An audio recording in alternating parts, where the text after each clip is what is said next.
Vamos a ver la efusión pleural cuando el líquido es un transudado. Entonces, efusión pleural, como ya vimos en varios videos anteriores, quiere decir acumulación de líquido entre las dos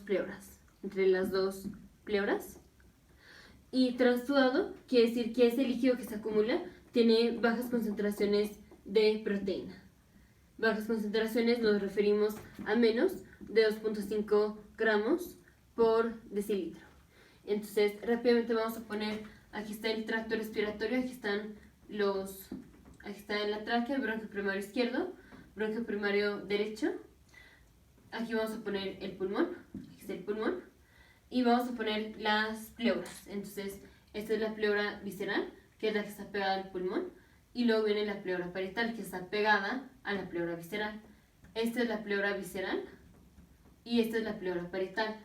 Aquí igual, esta es la pleura visceral y luego viene la pleura parietal. Aquí voy a poner muy separada a la pleura parietal porque de este lado voy a poner una efusión pleural, o sea, voy a poner líquido entre las dos pleuras, aquí, líquido entre las dos pleuras. Solo que este líquido tiene baja concentración de proteínas. Vamos a ver cuáles son las causas por las cuales el paciente puede tener una efusión pleural.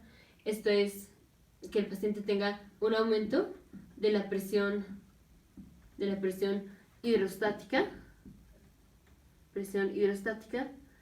intracapilar, o que el paciente tenga una disminución de la presión oncótica. Presión oncótica se pone como una pi, que tenga una disminución de la presión oncótica intracapilar. Estas son causas por las cuales el paciente puede tener una efusión pleural cuyo líquido es transudado. Entonces, ya sabemos que los bronquios primarios aquí dan varias ramas, bronquios secundarios, terciarios y finalmente terminan en los alvéolos. Voy a poner aquí los alvéolos en grande. Estos son los alvéolos. Voy a poner aquí un capilar. Aquí está un capilar y los capilares están compuestos de las células endoteliales. Estas son las células endoteliales. Entonces voy a poner dos células endoteliales aquí afuera. Aquí está una célula endotelial y aquí está otra célula endotelial. Las células endoteliales están pegadas entre sí, y el líquido no puede pasar entre una célula y otra. El líquido, o sea el plasma, la sangre, va corriendo así y no puede pasar entre una célula y otra porque están pegadas. Pero ¿qué pasa si aumenta la presión hidrostática intracapilar? La presión hidrostática intracapilar, esto es aquí, que aumente la presión. Por ejemplo, si por alguna razón tenemos más líquido aquí, o sea, que aumente la presión hidrostática aquí, entonces tenemos más líquido y el líquido pues va comprimiendo o va empujando las paredes. Entonces, digamos, así está la pared. Si tenemos más líquido, el tener más líquido pues empuja así las paredes del endotelio, las paredes de la pared del capilar. El líquido está así la pared, aquí está la pared, y si ponemos más líquido aquí, ese líquido empuja las paredes del capilar. Entonces, si tenemos aquí líquido que empuja, tenemos las células endoteliales. Estas células son estas células y están pegadas, o sea, están unidas, están así adheridas entre sí, pero no están, digamos, totalmente pegadas, sino que están sí pegadas en menor o mayor grado. Pero si comprimimos mucho, o sea, si empujamos mucho la pared, si el líquido hace demasiada presión que esté empujando a las células, pues entre una célula y otra puede pasar el líquido. Aquí, entre una célula y otra, puede pasar el líquido, pero porque ahorita viene a alta presión.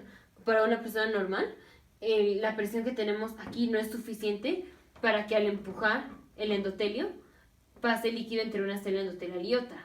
Esta presión no es suficiente para una persona normal, pero si por alguna razón, que ahorita vemos cuáles son las causas, aumenta más la presión hidrostática aquí, por ejemplo que haya más volumen, si hay más volumen aquí, ahora este aumento de presión es suficiente para que al empujar, una vez que el líquido está empujando así a las células endoteliales, o digamos a la pared endotelial, imagínense que ponemos líquido aquí y aumenta la presión, el líquido empieza a pasar entre una célula endotelial y otra. Obviamente le cuesta trabajo y pasa pues así todo comprimido, pero llega a pasar entre una célula endotelial y otra por aquí, empieza a pasar este líquido porque ahora viene a alta presión.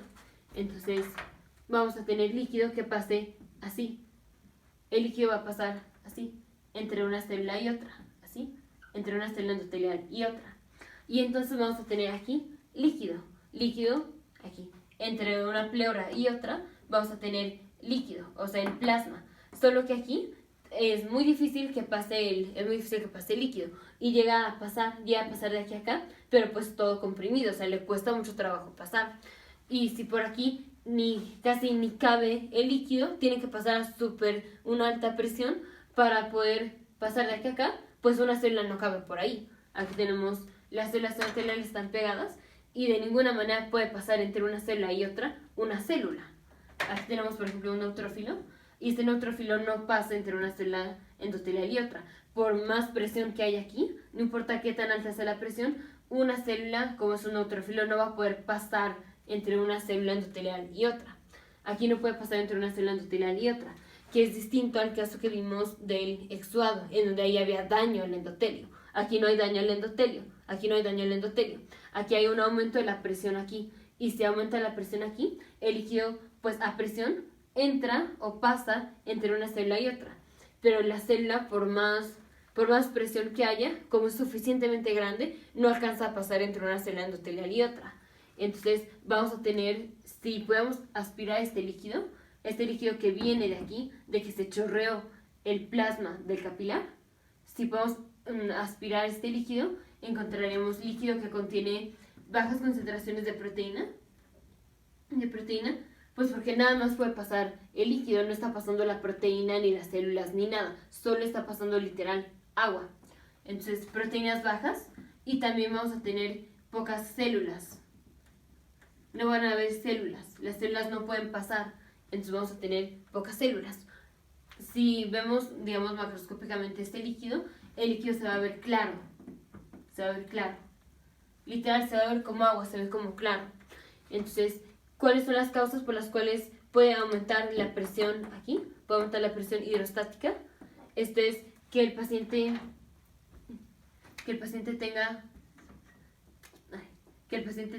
falla cardíaca.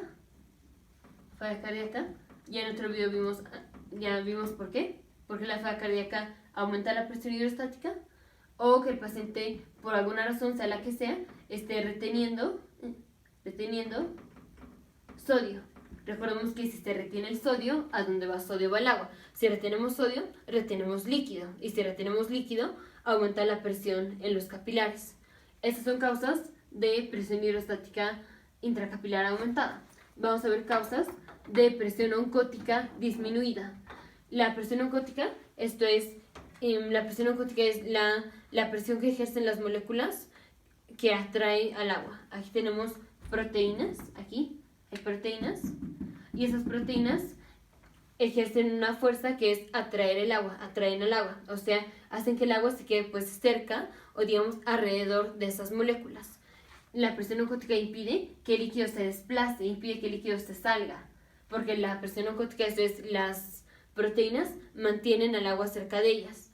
Si disminuye la presión oncótica,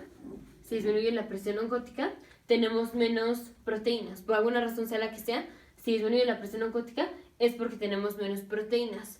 Y si tenemos menos proteínas, tenemos pues menos proteínas que estén jalando consigo mismas al agua. Y si tenemos menos proteínas que estén jalando al agua, es más fácil que el agua se pueda salir.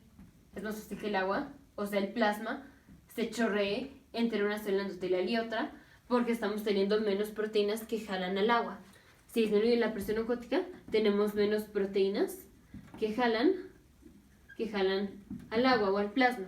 Y entonces es más fácil que el plasma pase entre una célula endotelial y otra. Causas en las cuales tenemos una disminución de la presión oncótica aquí en el capilar, esto es o síndrome nefrótico o cirrosis. Entonces, una efusión pleural con líquido transudado, esto es acumulación de líquido entre las dos pleuras, entre la visceral y la parietal, y este líquido contiene muy pocas proteínas, menos de 2.5 gramos por decilitro. Contiene pocas proteínas y obviamente pues no va a tener células porque las células no alcanzan a pasar entre una célula endotelial y otra, porque son muy grandes. Entonces, tenemos líquido con hipocelularidad, con pocas células. Y si viéramos ese líquido se va a ver como claro, literal, como agua. Causas por las cuales tenemos una infusión pleural con líquido transudado es o porque aumente la presión hidrostática intracapilar, por ejemplo, que el paciente retenga sodio o que el paciente tenga falla cardíaca. Y causas por las cuales tenemos una disminución de la presión oncótica aquí en el capilar es o que el paciente tenga síndrome nefrótico o que el paciente tenga cirrosis. En cualquiera de los dos casos, el líquido es más propenso a que se salga, ya sea porque aumentó la presión hidrostática, en donde comprime a la pared endotelial, o porque disminuye la presión oncótica, en donde ya no tenemos, digamos, fuerzas que están atrayendo al agua, y entonces es más fácil que el agua o el plasma se salga. Digo agua y plasma como sinónimos, como si se saliera. Entonces el plasma se va a salir, pero sale entre una célula endotelial y otra, o sea, literal, la presión que está aquí es suficiente para empujar a que el agua pase entre una célula endotelial y otra, así, pero no alcanzan a pasar las células. Entonces, efusión pleural con líquido transudado es o por aumento de presión hidrostática intracapilar, como falla cardíaca o retención de sodio, o por disminución de presión oncótica, ya sea síndrome nefrótico o cirrosis. El líquido contiene baja proteína, no tiene células y se va a ver como claro. Nos vemos en el siguiente video de futuros médicos, científicos e ingenieros.